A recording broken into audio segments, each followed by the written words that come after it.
Bueno chicos, vamos a hablar de hipertransaminasemia. La clase no es muy larga porque no hay tanto para decir. Vamos a hablar primero un poco de las transaminasas, GOT y GPT. Bueno, recuerden que la GOT tiene una vida media de 17 horas y que está alojada en el hígado, pero también la encontramos en otros órganos como músculo, miocardio, riñones, páncreas, vasos, pulmones. Sobre todo en músculo es donde la vamos a encontrar. Es una enzima mitocondrial, por ende, se encuentra más elevada en procesos de necrosis. Eso es re importante tenerlo en claro. La GPT tiene una vida media más larga, está sobre todo, mayormente en hígado, está también en otros órganos, pero en menor cantidad, y se localiza en el citosol hepático. Entonces, la GPT está más asociada a lo que es el daño inflamatorio, a las hepatitis, digamos. Por eso es un marcador más específico de hepatopatía.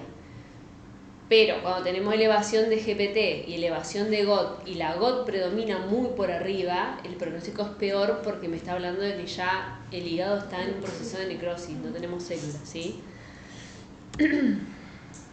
Más o menos los valores normales, eso varía mucho según el laboratorio, pero entre 1 y 19 años tenemos la GOT entre 0 y 40 y la GPT entre 1 y 30.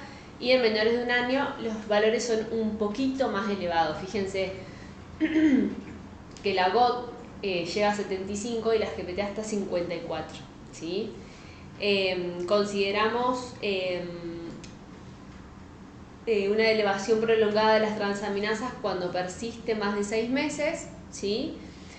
Y esto también es importante, que la intensidad de la elevación de las transaminasas solo guarda relación con la severidad de la citólisis. Y de forma, si nosotros tenemos unas transaminasas de forma aislada, no es que significa peor pronóstico, sino que siempre lo tenemos que asociar al resto del hepatograma, al TP, a la albúmina, a todos los marcadores, digamos.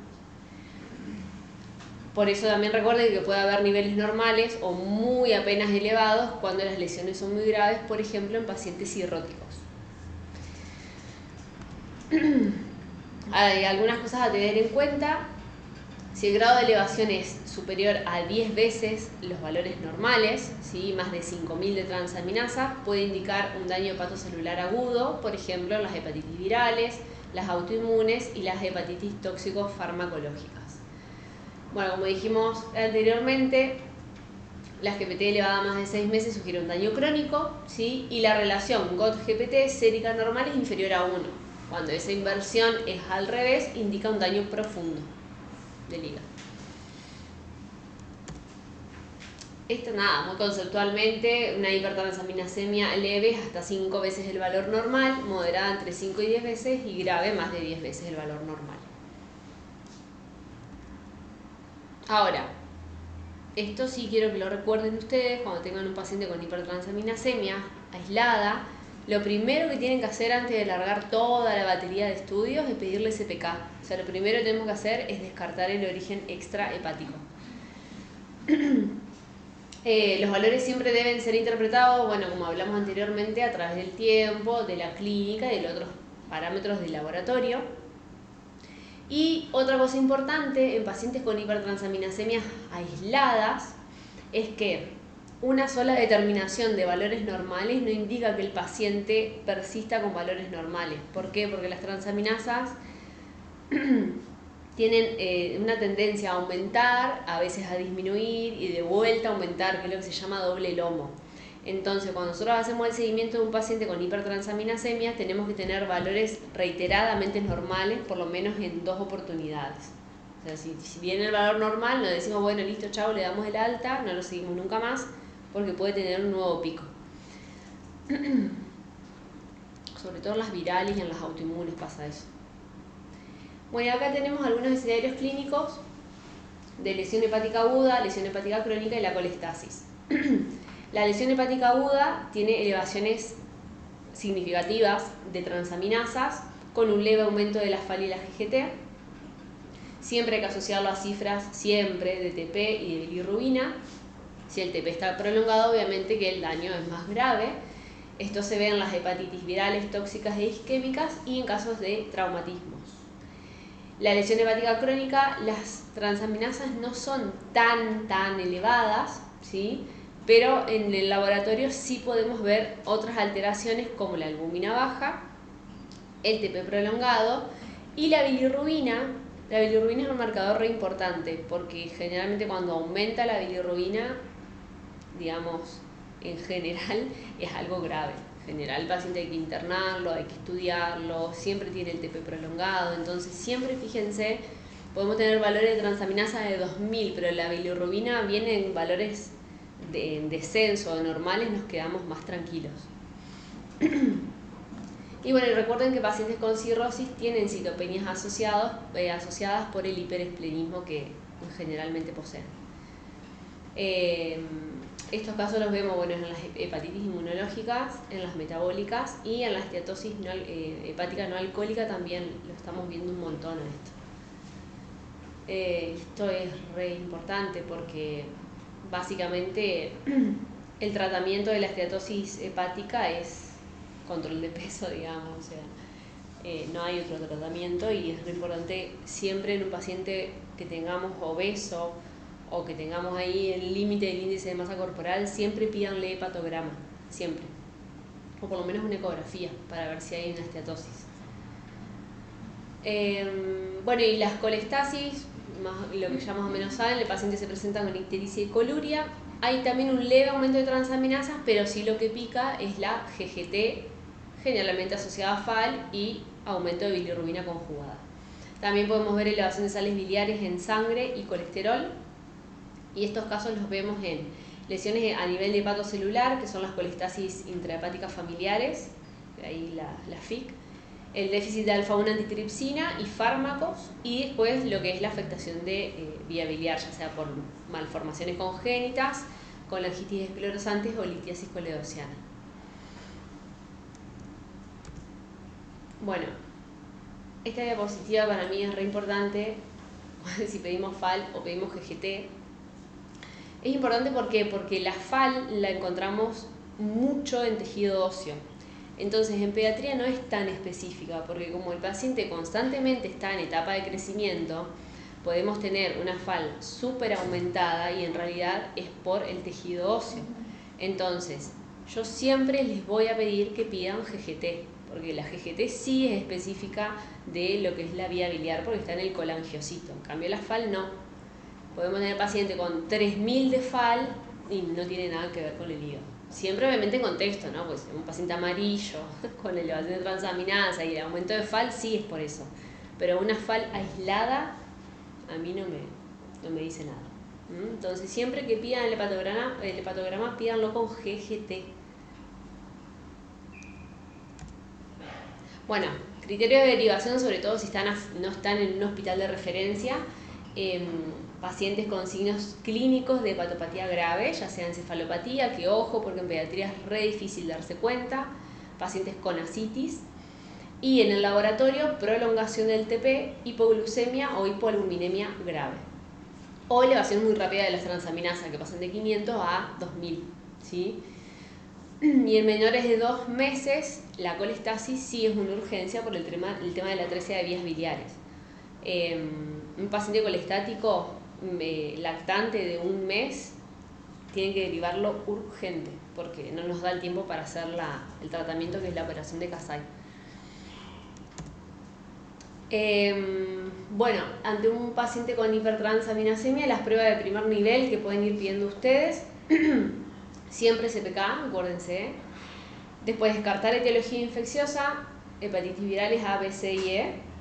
En lactante siempre fijarnos las TORCH, el adenovirus, parvo y herpes, y obviamente el Epstein-Barr y el citomegalovirus. Si persiste el aumento de transaminasas y tenemos todo lo anterior negativo, se deriva a gastro. Y bueno, recordar algunas cositas, la elevación de transaminasas pueden corresponder a cuadros muy diversos, pacientes muy graves o cuadros leves. Cuando es aislada siempre pedamos CPK. Un descenso en valores de transaminasas asociado a un aumento de bilirrubina o asociado a una prolongación del TP, que es decir, me está fallando la síntesis en el hígado, es de mal pronóstico. Y un valor aumentado de TP que no corrige con la administración de vitamina K también es indicador de un deterioro grave de la función hepatocelular. Se tiene que derivar a un centro de trasplante. Así derecho. Y la última diapositiva que yo les quería nombrar por el tema de las hepatitis de origen desconocido. No sé si han escuchado este último tiempo, que empezó en Reino Unido, después bueno, tuvimos algunos casos acá. Más que nada para que ustedes tengan en cuenta qué paciente sospecharlo y cuándo se tiene que internar, digamos. Todo paciente menor de 16 años que presenta un cuadro de hepatitis con transaminasas mayor a 500, sí o sí tiene que tener un valor mayor a 500, ya sea de GOT o de GPT, con un TP prolongado. Ahí el TP prolongado se tiene que internar, sí o sí, para hacer vitamina K, y de paso ya lo estudiamos. Y se habla de hepatitis aguda grave de origen desconocido cuando se descartan las causas tóxicas, enfermedad hepática crónica, autoinmunes, metabólicas o infecciosas. Y siempre que se descartan todas estas y el paciente sigue con una hepatitis, hay que notificarlo, ¿sí? Y nada más. Ha finalizado. ¿Tiene alguna pregunta para hacerme? La FAL, ¿viste el paciente, no sé, el paciente de guardia, el que está en terapia, Quintero Matías? Creo que hicieron la pelea el domingo. ¿Quién? Creo que lo recibieron el domingo, ¿no? Al de La Paz. No, el lunes. El lunes. El lunes a mediodía entrar. No, es un poquito que entró como sospecha de sepsis, que en realidad terminó siendo una hernia atascada, pero ese chiquito tiene hace, creo que 4 o 5 meses la FAL de 1000. ¿Qué edad tiene? Tiene 4 meses. 1000 y pico. ¿Solamente FAL? No, y ahora en un contexto de sepsis, si ahora tenía FAL elevada. 1130 de FAL, si no me equivoco, la voz de la GPT, la voz de 300 y pico y la GPT de 200 y pico. TP alterado. TP alterado también. Y KPT también. KPT también. Pero ahora en el contexto de la sepsis sería eso. Nosotros no sabemos porque no había previsión de coagulograma. Y no. ¿Y por qué tenía pedido FAL aislada? No, viste que acá sale con el patograma. Ajá. Claro. Acá puede poner patograma y que nos sacan. O sea, la FAL del lunes a 1130 y el martes nosotros lo volvimos a repetir con Gino en el laboratorio porque venía con calcio, con hipocalcemia. También hipocalcemia. Y también, o sea, serían los valores del hepatograma eran similares, ¿no? Y ahí alteró el coágulo. Si es una FAL aislada, sin nada aumentado, o sea, transaminasas normales, GGR normal, bilis normal, puede ser una hiperfosfatasemia benigna. Que lo único que, o sea, que es origen óseo, lo único que hay que hacer es seguimiento en el tiempo. Nada más que eso. Si es solo FAL. No, yo creo que sí, yo creo que habrá sido, o puede haber sido eso, porque ahora sí, los otros se asociaron a contexto. O sea, no le damos mucha relevancia a la FAL sola. Claro, pero acá tenía la voz de la GPT también anotada ahí. Sí, pero la el trastorno séptico, ¿eh? Claro, que si estaba en un... Claro. Claro. Ok, entiendo. Si estaba en un contexto de sepsis, bueno, si se espera. Y en contexto de sepsis no aumenta la FAL. Sí, puede aumentar. Sí, Sí. Sí, porque en realidad en la sepsis, como en toda infección, el hígado siempre se termina inflamando porque es receptor de todo. Entonces, vos le hacés a un paciente febril, por un moco atravesado, le haces hepatograma y te puede venir alterado hasta que se termine de desinflamar, pasa la infección y listo. O sea, entonces te aumenta todo, puede aumentar la FAL, un poquito la GGT, pero es algo transitorio.